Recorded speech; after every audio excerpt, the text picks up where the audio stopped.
Hey everyone, if you want to use NotebookLM for research in 2026, you're in the right place. In this guide, I'll show you how researchers, students, and professionals can use NotebookLM to organize information and accelerate the research process.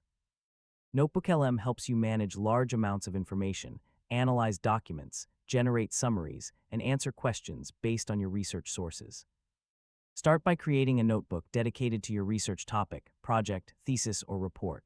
Add your research materials, including PDFs, academic papers, reports, websites, Google Docs, and notes.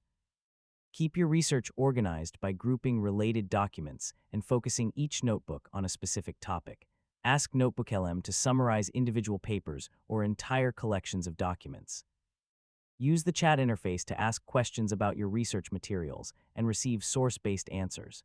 Ask NotebookLM to compare findings, viewpoints, or conclusions from different documents.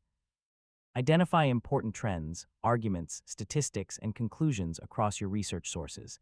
Save important discoveries, summaries, and observations directly within your notebook. Generate audio summaries to review research findings while multitasking. Use your saved notes, summaries, and source-based answers to prepare reports, papers, and presentations more efficiently. For the best research results, use high-quality sources, organize notebooks by topic, and ask detailed questions. A common mistake is combining unrelated research topics into one notebook, making information harder to manage. And that's it. You've successfully learned how to use NotebookLM for research in 2026.